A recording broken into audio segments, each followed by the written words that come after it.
All right, well, good afternoon and or morning or evening or whenever it is you're watching this. My name is Tim Fuller. I'm the founder of Fuller Higher Ed Solutions, and my privilege to be with you today and share some content that I hope is helpful to those of you leading and laboring in the world of Christian higher education. These are challenging days, aren't they? As I record this on December 30th, 2020. So a topic I want to talk with you about, one that I hear talked about on lots of college campuses as I speak with presidents and vice presidents and boards and others, is this topic that I'm calling the intersection of planning. And I'll just get into it here in terms of some initial context. So think of all the different kinds of plans that you need to have. Whoever your accreditor is, regional or ABHE or TRACS, they expect them.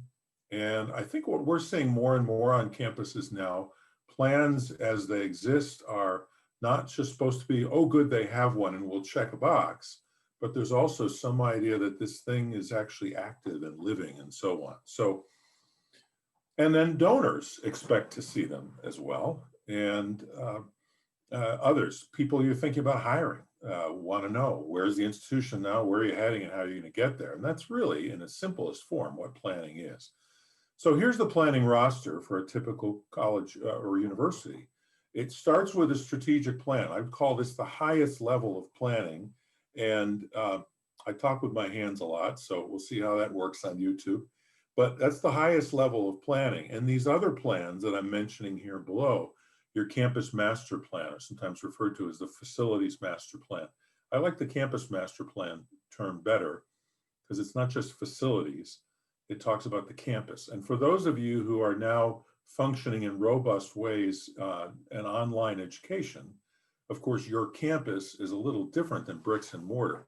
So your campus master plan has to include that side of it as well. Then there's a strategic enrollment plan.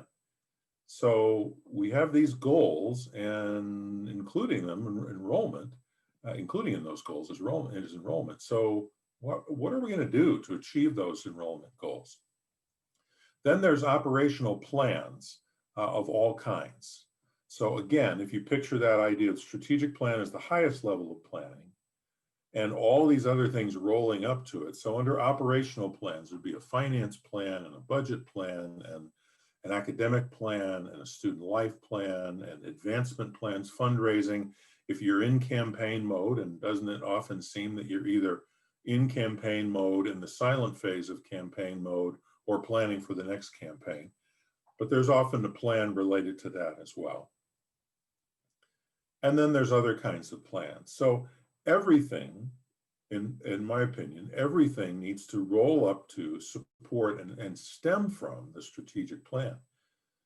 So think about that as the roster, as we think about this idea of the intersection of planning. So how do all these things come together? And how do you, as a president or a board chair or a vice president participating in all this, how do you function in this regard? So let's think about an ideal planning sequence. And maybe start by saying, I'm not sure there is one, but if we could wave our wands or do whatever we would need to do to make it happen, here's the way I think it probably should go. First of all, the strategic plan often leads and includes enrollment goals for all modalities, as well as high-level campus plan ideas. So you can't have a strategic plan with its typical 3 to 5 themes and initiatives and all those kinds of things, which I'll talk about in a moment as I go into a little more detail on this one, without including some specificity about enrollment and fundraising and so on, the revenue side of things. The strategic enrollment plan needs to follow that because when you start setting enrollment goals or fundraising goals or other things, then the plan for how you'll get there, the more detailed level plan of how you'll get there, needs to follow as well.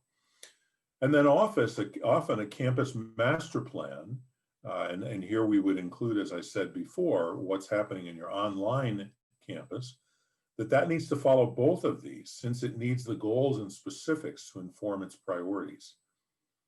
if you're planning on enrollment doubling on the post-traditional side in on-ground programs, then as a part of your strategic plan, then your campus master plan and your strategic enrollment plan have to be in support of that. So how will you do that?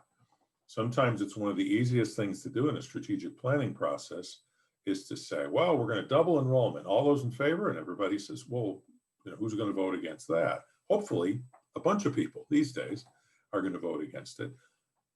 But if you stop there and you don't have the support of the strategic enrollment plan on the how and the campus master plan to say, so what will this look like? What will these people be arriving at, whether we're talking traditional or post-traditional or online? And then, as I say at the bottom of the screen here too, the key is always clear communication, because timing is often not ideal, giving conflicting priorities and urgency. I recall a project early in my career when I was still serving at Credo, where we were working with a campus in the Northeast. So Middle States was their regional accreditor, and they had their 10-year Middle States review, their renewal of their strategic plan, and they decided to undergo comprehensive branding all at the same time. Not an ideal planning sequence. So we slowed down the strategic planning process to let them get through some of those other things. So there's an ideal planning sequence for you. Let's talk in a little more detail. If strategic planning is in fact the highest level of that planning roster that we talked about before, then what are some of the elements of a strong strategic plan? I start with the first one here, which is it's a living plan. And by living, I'm trying to contrast to people of the Bible here. I'm talking about the difference between Moses coming off of Mount Sinai with the stone tablets and what a strategic plan needs to look like. I used to hear people, when I started at Credo in 2007, I would hear people talk about, well, we want your help with long-range planning. You don't hear many people talking about that anymore. So strategic plans, strong strategic plans are living. They are ready to deal with, as much as possible, global pandemics and racial injustice and economic upturns or downturns and presidential elections and all of that. They're also able and ready to adjust when somebody comes along and says, my spouse and I have been thinking about this, and we really feel called of God to give this institution $100 million for this specific purpose or these three purposes. And boy, wouldn't that be fun to then have to adjust your strategic plan to deal with that blessing? So strategic plans need to be living. Second, they need to be connected to resources. And I'll talk about that in the next slide in a little more detail. Third, they need to be prioritized. You can't do everything. So which things should you do first? Which things could be most impactful? And how do you start with those? An example of this, I was working with a campus once on strategic planning and got to know a lot of the good people on this campus. And one of them was the athletics director, who I believe was related to Eeyore in some way. And when the board had blessed the plan and sort of this celebration going on, some of the key leaders, I happened to catch up with the athletics director, and Eeyore said to me, well, I guess athletics just isn't important here. It didn't even make the strategic plan. And I thought for a minute and I said, neither did teaching classes. And yet that seems pretty important. So you have to prioritize, and that means you can't name everything. Back to that idea of the strategic plan being the highest level of planning, those other things about, in this case, athletics or other details of the campus are really important, and they roll up to that strategic plan. Fourth thing, there has to be a balance between game-changing ideas and fixes. I sometimes find campuses looking at a strategic plan that they've developed out of the most important needs that they have now and that they anticipate in the future and say, well, I don't see anything particularly game-changing in there. Well, it could be the position you're in as a campus that maybe game changers are fixing things that are broken. And I remember a board member one time who growled at me when the strategic plan came up for approval and basically, almost a direct quote from this gentleman was, well, I don't see anything particularly sexy in this plan. And I wanted to say to him, have you looked around your campus at deferred maintenance and looked at your SSI ratings about student satisfaction and other things? You got some things to fix. That would be game changing for you to fix some of those things. So finding that right balance in the middle of a global pandemic, or I don't know if we're in the middle or halfway through or not quite there yet. Who knows? God knows. But in the middle of all of that, we have to say, well, we better not be thinking our strategic plan, if all it includes is business as usual without some recognition of our current realities, that's a problem. Fifth, there's got to be some sense of campus-wide ownership. This has to be developed in a way that people have a chance, people, faculty, staff, all kinds of folks, board members clearly have a chance to weigh in on what they believe ought to be the priorities. And then they have a chance of seeing themselves in the plan and how they carry that out to create that sense of campus-wide ownership. Clearly, the board has to be engaged in the process of not just creating a strategic plan, but then also creating accountability around that towards the president, and then the president holding his or her senior leadership team accountable and cascading accountable throughout the university. Otherwise, strategic plan could just be a lot of nice ideas if there isn't high-level support and encouragement, accountability from the board through the rest of the campus, going through the president. There's got to be measurable goals as well. So how will we know when that we're actually making progress on this? And then the last point about a strategic plan is implementation matters most. We're higher education, so we care deeply about words and concepts. And I remember hearing way too many people say after a seemingly endless meeting, oh, we had such good discussions. But in strategic planning, especially in today's urgency, if all you have is a good plan and it doesn't get implemented, then how much time and energy and resources have you invested for little, if any, return? So call it what you want, pursue the things that are going to help your institution move forward and make them happen. That's the most important part of strategic planning. Okay, I alluded before to how a strategic plan to be strong has to be connected to resources. And here, some of you who've been at ABEC or ABHE or have been with me on a strategic planning project have seen these 7 legal ways before. And a couple of them are fairly simple. You know, if we're going to grow, all right, well, grow could be more students, or it could be better retention, or it could be more strategic use of financial aid so that we have better net revenue out of other students we do have. Could be raise money, could be annual fund, grant funding, major gifts, campaign funding, other sources like that. Could be borrowing. Now, at least on a few campuses where I've been, the board chair, the CFO, the president said, nope, there's only 6 legal ways here because we've already done too much of that. We've hit our borrowing, the max of our covenant for borrowing.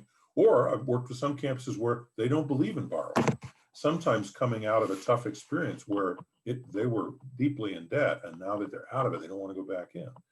So borrowing is not always a valid option for some campuses, but it does work for some expenses. Shifting is the polite word for what's been going on in higher ed campuses, especially over the last 5 years, intensify during the last 9 months. And we're going to do less of this to do more of something else. We're going to stop this entirely so that we can shift resources to something else.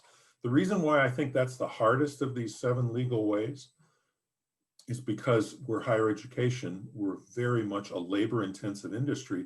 So when we decide to do less of this, it means some of our colleagues, in our cases, our brothers and sisters in Christ, who are no longer going to be employed at our university. So that's part of what makes that really hard. In my experience, higher ed has been really good at adding and pretty lousy at subtracting most of the time. So we've got to get better at both of those things. Sometimes another way to get resources is focus. If there's something that's broken, the way we raise money We've been trying and trying, it's just not working. So can we focus on our fundraising practices, on our team? Do we have enough of the right people? All of those kinds of things. And by focusing on that, can we then in turn start raising more money? The same thing could be true about enrollment. The business side of being a student, which has created huge interruptions for students, and it chips away at their confidence in whether or not that campus is worth choosing continually, semester after semester. The sixth one is alternate revenue streams. Is there something we're not now doing that we could do that fits somehow within mission? You know, back in the late 70s, for example, when someone started thinking, hey, you know, there's these adults, and I don't think they're going to come to campus and take New Testament survey from 9 to 9:50 on Monday, Wednesday, Friday. Perhaps we should teach at night. And eventually the pedagogy changes, and of course online develops, and blended approaches, and all those kinds of things happen. But it's another legal way to get resources. Do something you're not now doing. The last one is one I think we're going to be seeing more, not just discussion, but action in, and that's partnering. And it's a continuum. On one end, it's let's cooperate with others. It's not just other higher ed institutions, but it can be government, secondary elementary education, public, private, whichever that is, could be businesses, could be a variety of things. On the other end of that continuum is mergers, which are often really acquisitions. And that's another way to get resources. So my point in mentioning these 7 legal ways is one of the disciplines you have to do when you're doing good strategic planning is you have to say, all right, this is a great idea. Where will the resources come from? Are we going to fund that through growth? Are we going to have to raise that money? Can we stop doing something to free up the resources to do this? Where will those things come from? Now, this is Noster's model for complex change. And I put this up here in the context of this intersection of planning to say what I love about this model, taught to me by my good friends at Credo, is it provides you a way to look at how are we going to make change and what potentially gets in the way of that. So look across the top line here. And you notice at the right-hand side is alignment and success. So when we're trying to make progress, which is a lot of what strategic planning is, then do we have the vision, the skills, the incentives, the resources, the action plan, and the trust to make this happen? As you look down the model, you start seeing if one of those things, what's highlighted here on my screen in sort of an orangish red, a rust color, maybe there's something symbolic about that. But when you see the rust color, then you say, all right, if we're trying to do all this and all we're missing is trust, then we might have problems with sabotage. If all we're missing is resources, then we're going to be frustrated. We got great ideas. We're not making progress because we don't have resources, and so on. So I find this to be a really helpful model to consider as you're thinking about strategic planning and that culture of planning. Okay, last couple of thoughts here on our brief walk through this intersection of planning is how do you contribute productively? And as I'm thinking about this one, I'm especially thinking about those at the vice presidential level and those who report to them, those really important salt of the earth people who do a lot of the real critical work on campuses. So your institution's about to go in strategic planning. How do you prepare to contribute productively? Well, number one, come armed with evidence and be known as somebody with answers. I think about one of my longtime friends I worked with at Credo for a while, a guy named Alan Mitchler. And I listened to Alan talk one time to a team that was, well, you would have, if you listened to them, you would say, would you like some cheese with that wine? A lot of whining was going on. And Alan said to them, you know, I can find problem identifiers anywhere. What I need are problem solvers. So when you come into a strategic planning process, come armed with answers, be known as somebody with answers and ideas. Even if some of the ideas don't stick, be known as a person with somebody who has solutions, not just evidence of problems. A second thing, and here I'm speaking specifically to those of you in the enrollment, fundraising, retention world, be pushy. This is not a time to be a doormat, especially when you start hearing targets which go way beyond aspirational. We've never enrolled 300 new students in the history of the institution. Last year we had 200. We're in the middle of a global pandemic, and we just lost our vice president for enrollment. I'm making up this situation, by the way. And yet we're going to set a goal for 300 new students. As a phrase I learned when I moved to North Carolina a few years ago was, well, that dog won't hunt, or at least not for very long. So if that's you, make sure you're being appropriately pushy. Third, and this is kind of back to the first one about coming prepared with answers, take the lead on projections if you're in one of those places about setting targets for enrollment, retention, or fundraising. Do unto others before it's done to you. Come prepared to say, this is what I think is reasonable for us to think about.